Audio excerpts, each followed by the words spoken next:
dans le Seigneur, bonsoir, c'est la sœur Mélanie en direct de Creil. J'espère que vous allez tous bien.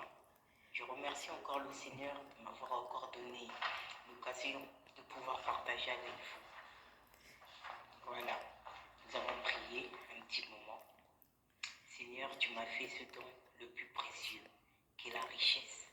Tu m'as donné la vie quand je me lève le matin. Je savoure chaque minute et seconde ce miracle d'être en vie. C'est vrai, éternel Dieu Tout-Puissant, il est écrit dans la Bible que nous devons tous louer et remercier le Seigneur à tout instant.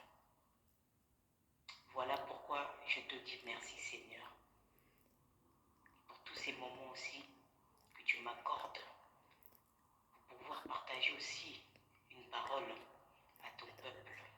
Je te dis merci, dans le nom puissant de Jésus-Christ. Amen. Vous savez, bien-aimés dans le Seigneur, j'ai eu la chance de tomber sur Lamentation 3,22. Je vais lire au nom de Jésus. Les bontés de l'Éternel ne sont pas épuisées, ses compassions ne sont pas à leur terme.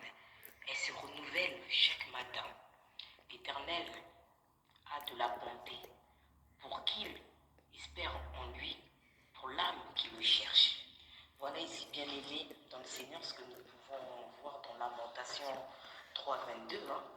Il nous est dit que les compassions de l'Éternel ne sont pas épuisées. Quand nous prenons la définition de compassion, c'est un sentiment qui porte à plaindre l'autrui et à partager ses souffrances. Et quand vous prenez la bonté, c'est une disposition de quelqu'un à être bienveillant et compatissant et charitable. Voilà un petit peu bien aimé les définitions. Et là, vous savez, bien aimé dans le Seigneur ici, c'est le prophète Jérémie qui retrace la partie sombre et le découragement de son ministère. Après, on voit ensuite comment il trouve le soulagement durant cette période d'épreuve que le Seigneur lui faisait passer. Jérémie, après cette détresse, vous pourrez lire plus loin, et sa déprime, il montre comment il a repris espoir grâce à la miséricorde divine, bien-aimée dans le Seigneur. Oui, parce que notre Dieu est miséricordieux, n'oublions pas. Vous savez, bien-aimés dans le Seigneur, actuellement, c'est vrai, nous pouvons nous plaindre de beaucoup de choses dans nos vies qui ne va pas, selon les difficultés aussi que nous voyons aussi dans le monde, dans nos quotidiens. C'est vrai, ça pourrait être tous des sujets de plainte. Oui, c'est des sujets de plainte parce qu'on se plaint. Je prends exemple, quand on va travailler financièrement, j'ai pas assez d'argent, parfois pour payer certaines choses, ou bien le travail que je fais est dur, ou bien parfois aussi à l'église, certaines personnes ne me plaisent pas, ma maison est petite, mon mari ou ma femme m'énerve, etc. On pourra faire une liste. Mais vous savez, quand on lit cette parole, ça fait du bien, bien-aimé, entendre. Elle nous parle de la bonté et l'amour. Elle nous démontre que notre Dieu est amour. Oui, amour, c'est ça le nom de notre Dieu. Il est amour. L'amour de notre Dieu est égal à sa bonté, bien-aimé dans le Seigneur. Parce que comment on aurait pu espérer avoir un papa qui a tous ces qualités-là, bien-aimé. Mais le problème que nous avons, nous, c'est d'y croire. Nous avons du mal à croire que notre Seigneur est amour et bon. Il a de la bonté envers nous. Chaque matin, vous savez, nous nous levons pour entamer une journée, parfois avec un programme prévu, avec des difficultés, des épreuves qu'il faut faire face. Parfois, on manque même de courage. On se pose des questions. Quel piège va surgir? Quelles seront les attaques du diable?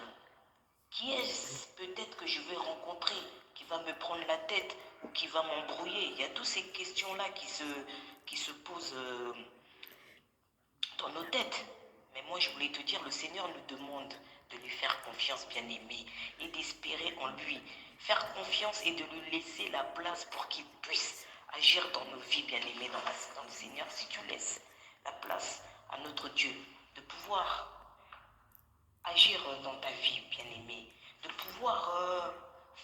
qu'il a envie de faire avec toi. Tu verras, ça sera facile.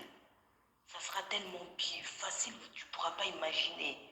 Mais vous savez que oui, c'est vrai que parfois, le Seigneur nous laisse passer parfois la vallée de l'ombre de la mort. Parfois, il nous laisse dans des difficultés. Parfois, c'est vrai que parfois on dit aussi qu'il ne répond pas, mais c'est pas pour rien, bien-aimé. Le Seigneur, quand il a besoin de toi, ou bien quand il veut t'utiliser, ou bien quand il veut te faire comprendre quelque chose, parfois il est obligé aussi de passer par là. Mais bien-aimé dans le Seigneur, il faut garder en mémoire, les bontés de l'Éternel ne sont pas épuisées et ses compassions ne sont pas à long terme. Elles se renouvellent chaque matin, bien-aimé dans le Seigneur. Moi, je t'invite chaque matin à remercier le Seigneur pour la grâce qu'il te fait chaque jour. Bien-aimé, il y en a certains. Combien de nous avons été appelés pour dire que telle personne est morte, telle personne a perdu un tel. Tout ça, ça fait mal, mais c'est vrai que nous, comme nous sommes là, nous avons la chance, bien-aimés dans le Seigneur, de pouvoir avoir cette grâce de respirer de l'air. Moi, je dis ça. Alors, il faut remercier le Seigneur. Il faut remercier le Seigneur chaque matin. Chaque matin pour sa bonté, pour ses compassions et pour son amour. Et pour son amour bien-aimé, je le répète encore, parce que Dieu est vraiment amour. Alors si tu te trouves bien-aimé dans le Seigneur, comme je dis, dans des difficultés, dans certaines choses, que tu as l'impression qu'il ne marche pas, ou bien pour certains que le Seigneur vous a abandonné, non, bien-aimé dans le Seigneur, ayez la foi. Et la foi qui peut dire à cette montagne, lève-toi et jette-toi là. C'est ça, bien-aimé, il faut avoir cette foi. Et bien-aimé, il faut travailler la patience parce qu'il est important. L'enfant de Dieu est patient. Prenons l'exemple d'Abraham, bien-aimé dans le Seigneur. Quand on est venu lui dire que sa femme sera enceinte, je pense qu'il n'en croyait pas à ses yeux, mais ils ont attendu combien d'années pour que Sarah après puisse mettre au monde? Ils ont attendu. Alors pourquoi nous, actuellement, nous avons parfois certains tous des promesses, mais nous voulons que oui, que tout se fasse tout de suite. Tout de suite. Non, bien-aimés dans le Seigneur, si ceux-là qui sont passés avant nous ont pu vivre des choses avec le Seigneur, ont pu avoir de la patience. Alors nous qui avons la chance d'avoir le Saint-Esprit de notre Dieu et d'expérimenter certaines choses des dons spirituels. Voilà, bien-aimés dans le Seigneur, ce que je voulais partager avec vous. À ne pas oublier, les bontés de l'Éternel ne sont pas épuisées et ses compassions ne sont pas à long terme. Elles se renouvellent chaque matin. Je vous laisse, que le Seigneur vous bénisse. C'était la sœur Mélanie en direct de Creil.